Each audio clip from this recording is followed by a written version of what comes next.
Important leaders అందరినీ కలవడం జరిగింది. Republican leaders, Democrat leaders. వారితో ముఖ్యంగా ఇండియా పాకిస్తాన్ టెన్షన్స్ గురించి, అతి త్వరలో టెర్రరిజం పేరుతో యుద్ధం ప్రారంభం అవడం గురించి,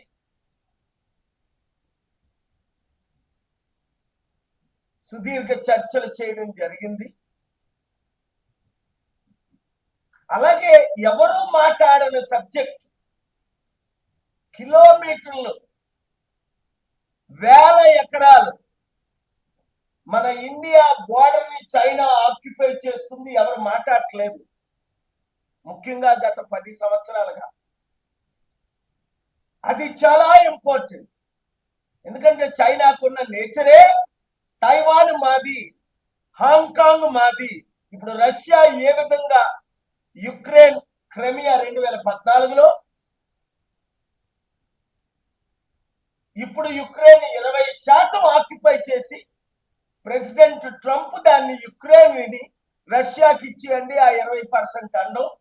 దాన్ని నేను తీవ్రంగా ఖండించడం.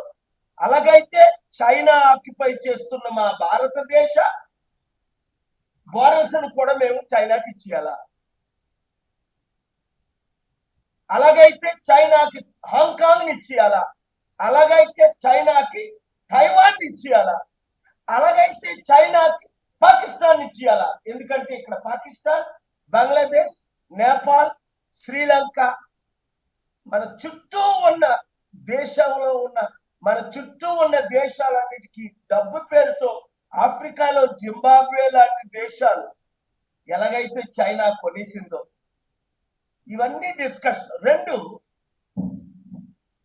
ఈ మధ్య జరిగిన ఘోరమైన హత్య ప్రవీణ్ పగడాల, దాని గురించి అమెరికన్ సెనేటర్స్, కాంగ్రెస్ మెన్ చర్చలకే, సెనెట్ లోనే కాంగ్రెస్ లోనే చర్చలు పెడదాం, మణిపూర్ లో జరిగిన ఘటనలకు మీరు త్వరగా రండి అన్నారు. నేను త్వరలో వెళ్తున్నాను. దాడులు ఎక్కువైపోయాయి, ప్రజాస్వామ్యం కూని అయిపోయింది. మళ్ళా నిన్న కాక మొన్న ఒక వీడియో చూశాను, ఎవరో కరపత్రాలు పంచుతుంటే ఆయన బట్టలు అదే ఘోరంగా ఇబ్బంది పెట్టి క్షమాపణ చెప్పించి జబర్దస్త్గా కన్వర్షన్, జై శ్రీరామ్ అంటేనే నిన్ను వదులుతామని ఓ 10 మంది దుండగులు. అంటే ఇప్పుడు ఏంటి, మన దేశ పరిస్థితి ఇంత దారుణంగా అయిపోయింది కనబడుతుందా మీడియా మిత్రులారా?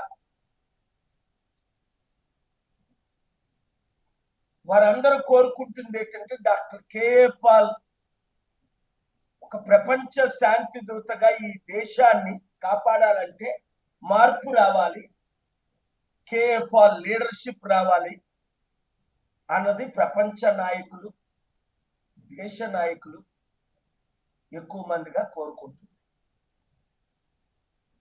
అంటే ముందు మన తెలుగు రాష్ట్రాలు మారాలి. ఇప్పుడు మిగిలింది ఒకటే, తెలుగు రాష్ట్రాలు. నిన్న ప్రధానమంత్రి మోదీ గారు వచ్చారు ఆంధ్రప్రదేశ్కి, వట్టి చేతులతో. 10 సంవత్సరాల క్రిందట ప్రారంభించిన బిల్డింగ్లని మీరు చూశారు కదా. ఏమైనా ప్రాజెక్టులు ఏమైనా కంప్లీట్ అయ్యాయా? ఇప్పటి వరకు ఎన్ని సంవత్సరాలైంది? పోలవరం స్టార్ట్ చేసి కంప్లీట్ అయిందా? అమరావతి స్టార్ట్ చేసి కంప్లీట్ అయిందా? స్మార్ట్ సిటీలను 100 సిటీల పేరులో 13 సిటీలు మన ఆంధ్రప్రదేశ్ కి, 10 సిటీలు తెలంగాణ అన్నారు. ఒక్క సిటీ అయినా కట్టారా? ప్రశ్నించిన వాళ్ళు జైల్లో పెడుతున్నారు, నోరిప్పిన వాళ్ళు నోరు మూయిస్తున్నారు. మనం ఇస్తున్న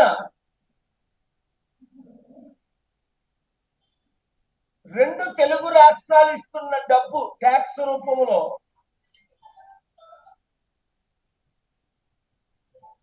లక్ష కోట్లు అయితే, వారు మనకి అన్ని విధాలా తిరిగిస్తుంది 40,000 కోట్లు మాత్రమే. అదే గుజరాత్ 1,00,000 కోట్లు ఇస్తే 7 లక్షల కోట్లు గుజరాత్కి తిరిగిస్తున్నారు. ఈ సంగతి సాధారణ ప్రజలకు అర్థం అవట్లేదు. అందుకే మీడియా మిత్రులు నేను మాట్లాడుతున్న మీరు హైలైట్ చేసి చూపిస్తుంటే ప్రజల మనోనేత్రాలు ఇక్కడున్న 2 తెలుగు రాష్ట్రాల్లో ఉన్న అన్ని పార్టీ నాయకులు మోదీకి తొత్తులే, ప్రశ్నించలేరు. లేదు అంటే ప్రశ్నిస్తే ఓటుకు నోటు కేసులో అక్కడ ముఖ్యమంత్రిని, ఇక్కడ ముఖ్యమంత్రిని ఇమీడియట్ గా జైల్లో పెడతారు. Lalu ప్రసాద్ని పెట్టినట్టే, జయలలితను పెట్టినట్టే, కేజ్రీవాల్ని పెట్టినట్టే,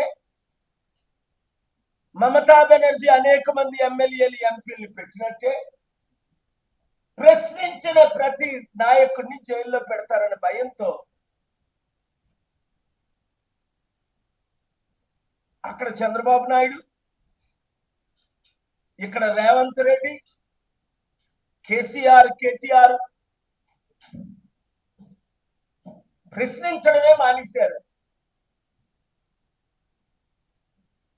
high command orders Modi government నుంచి ఏదొస్తే అవే ఫుల్ఫిల్ చేస్తున్నారు. ఒక విషయం మాత్రం నేను పిలుపునిస్తున్నాను మన 2 తెలుగు రాష్ట్రాల తెలుగు ప్రజలకు. ఈ మోదీ తొత్తులను వచ్చే ఎలక్షన్ లో మీరు చిత్తుగా ఓడించాలంటే, అభివృద్ధి చేయాలంటే, మన దేశాన్ని మన రాష్ట్రాల ద్వారా, అప్పుడు ఎన్టీ రామారావు ద్వారా, పివి నరసింహరావు గారి ద్వారా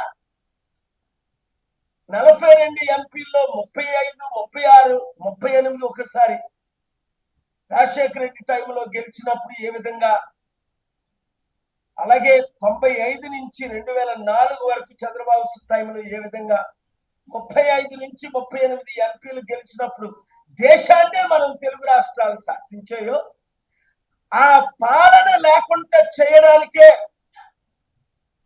ఇప్పుడున్న రాజకీయ నాయకులందరినీ మోదీకి తొత్తులుగా చేసుకున్నారు. కాబట్టి ఒక్క ప్రజాశాంతి పార్టీని 7569441275 గ్రూపులు పెట్టి ప్రతి ఒక్కరు 100 మందిని 1000 మందిని చేర్పించి,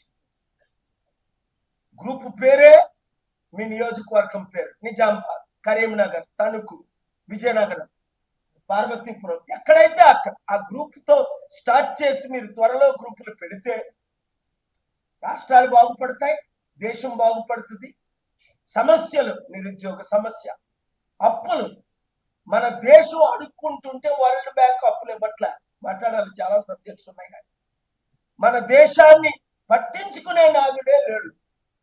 అందుకే ఎంత దాడులు జరిగినా, మొన్న కూడా మీరు చూశారు, Vance American vice president, American spokespersons మనకి సపోర్ట్ గా మాట్లాడలేదు.